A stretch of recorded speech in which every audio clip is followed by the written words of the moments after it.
Enough for the yard, and Gordon, the big blue engine, was having a nap.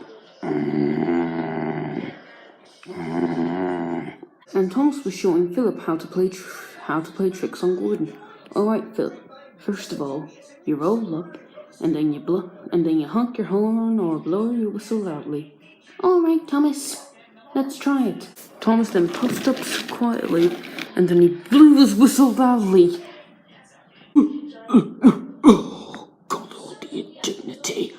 Do you ever get tired of that? Please tell me you will. Never have, never will. That was funny, Thomas. Ugh, groaned Gordon. Anyway, time for us to go back to shunting. The two engines then rolled away laughing. When Gordon was on his way home to take my shit, he had to stop at the station.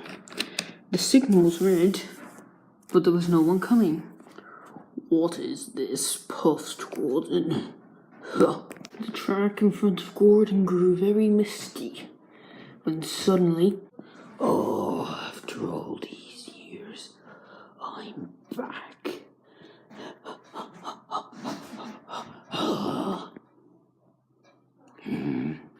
Who are you then? Gordon was so scared. He was shaking in fear. He wanted to back away, but for some reason he couldn't. An A1. Oh, I've met your kind many times. What are you? How? Ghosts don't exist. I have a message that I want you to hand over to Thomas. Tell him that his big brother's coming to visit him. The ghost then disappeared into the mist, and the fog was cleared. Gordon rushed away quickly to warn Thomas of the possible dangers. Morning, Gordon told Thomas and Philip about this. Wait, said Thomas, so you're telling me that one of my class is in ghost form, and he's coming to get me? Correct. He told me to tell you that your big brother was coming. I'm not too sure what it meant. I'm not too sure. He didn't say any time or anything that he'd appear. So it could be tonight or any night. Okay. Then if we're to be trust you, then we must call some engines together. You and Philip? Indeed. Alright. We'll gather up some engines by tonight, and then we'll have a meeting. Philip found out he began shunting the trucks into place much quicker, and he was hoping to get his jobs done early. Gordon was thundering down the lines with his express, and Thomas was hurrying down the branch line as fast as he could with his passengers and Annie and Clarabelle. That evening, Thomas, Gordon, and Philip called Henry, Caitlin, Connor, Toby, and Percy to the shunting yard. Philip was in chatting with them when Thomas and Gordon puffed up and blew their whistles together loudly. I suppose you're all wondering why we called you here. Indeed. Why have you called us here? Is this another Tender Engines United or Tank Engines versus Tender Engines or whatever? What? Is that something that happened when we weren't on this island? When me, Henry, and James went on strike a few years ago. When was that? 1950s? 60s? 40s? Down to business here, people. There's a ghost after me, and we have called you here for certain agendas. Connor, Caitlin, you two have been called for speed. This is a ghost engine we're talking about, so speed would definitely be a good agility. Okay. Henry, you're for strength. I am the strongest engine on Sildor after all. Philip, Percy, you three will remain in the group to help each other out. Alright, the three engines said, and me and Gordon will stay together. We'll track down this ghost until we find it and take it down. Well, little Thomas, just like our old motto, eh? You help me, and I'll help you. United we stand, and together we fall.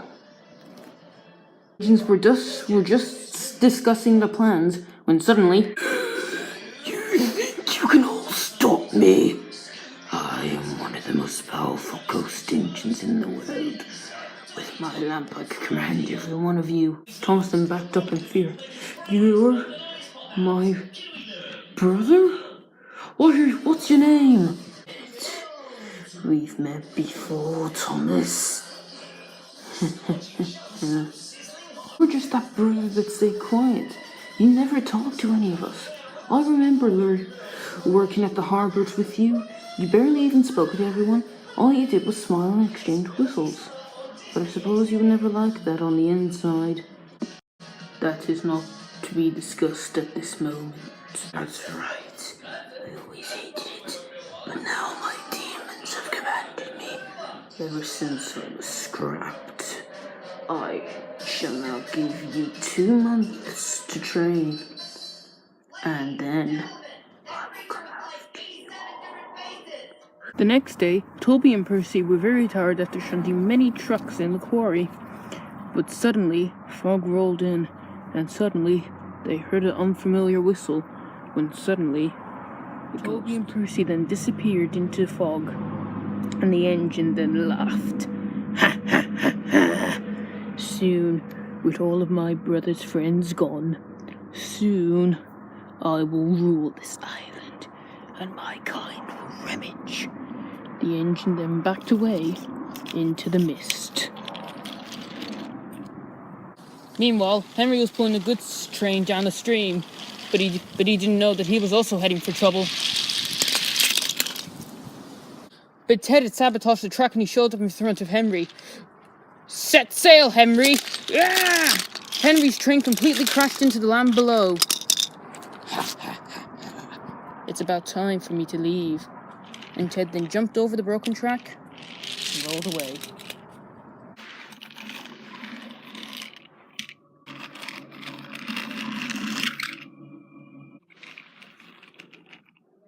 Who are you? The brother of an engine that you all want revenge on. Is that so? So what business do you want with us? You stinky steamy. That little blue tankage just caused far too much trouble for me and my friends. So, he must die. And if you don't help me, I will bring you all down. Just let me show you. Alfred, come here. You summoned me, master. At A1 Pacific. Yes. Both ghost engines. You have a deal. On one condition. The 2 of you will possess 2 Fars Diesel's bodies to make us invincible. Deal. I shall now join your body. What's happening? I drained all of your energy. He will die within a matter of minutes. So, you now all obey me. All of the Diesels in fear agreed. And Tim and Ted was very happy.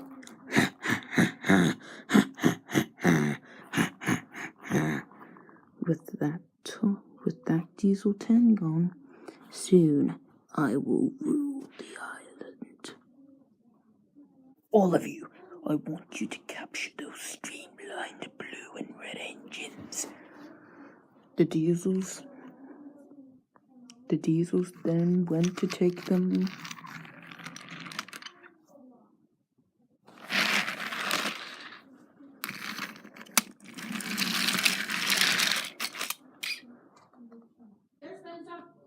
Yeah. Meanwhile, Connor and Caitlin were practicing their speed. 2 engines had just stopped at a signal when suddenly 2 of the Diesels came up and shoved them aside a couple times. Let us go, said Connor and Caitlin. Let us go. Come with us. The engines were fighting against them by putting on their brakes, and the Diesels were struggling. Then another Diesel and Alfred came and buffered up. He got taco, he got taco, gay! Cried Alfred. Connor and Caitlin had then been sent down to hell. Excellent, said Alfred. Now we're supposed to leave the remaining 3. All right, said the Diesels, and they all went home for a night's rest. That night, the engines decided to have a meeting, but they were awfully confused. I don't understand it, puffed Thomas. First, Percy and Toby go missing from the quarry. Then Henry has a nasty accident, and he won't be repaired for 3 months. And Connor and Caitlin are missing. What's going on? I'd say your brother has something to do with it, Puff Gordon. Indeed, said Philip. He's nothing but trouble, I'd say. Suddenly, a fog rolled in. Oh no, puffed Thomas. Here he comes. Hello, little brother. You shall meet your demise within a few weeks. Why? Why do you torture the island? You just seem to... You're out of control. Why do you hate me? Why do you hate all of the class? Simple. After I was scrapped, I decided if I was to be gone, then none of the class should live. But Satan took me down into hell. I shall now tell you the story of my life. It all began back in 1913, when I was first built. You see, I was a prototype of the E2 class. I wanted to prove that we were really useful, so that more of our class should prevail. At first, I only did shunting, but later on, I was allowed to do passenger and goods work. It wasn't till 1915 that you were built. I just welcomed you to the harbour yards, and then we'd never really spoke after that. We just went our separate ways. Soon I was sent to a railway in Spain. All the passengers admired me whenever I took them down the line. They always loved how I ran so smoothly. But the controller always abused me. He always said I was late.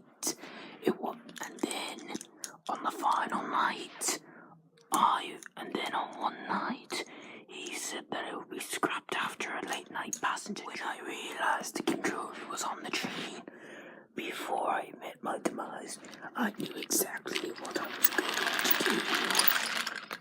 I was accidentally sent onto the wrong line, and there was a train full of fuel tankers up ahead.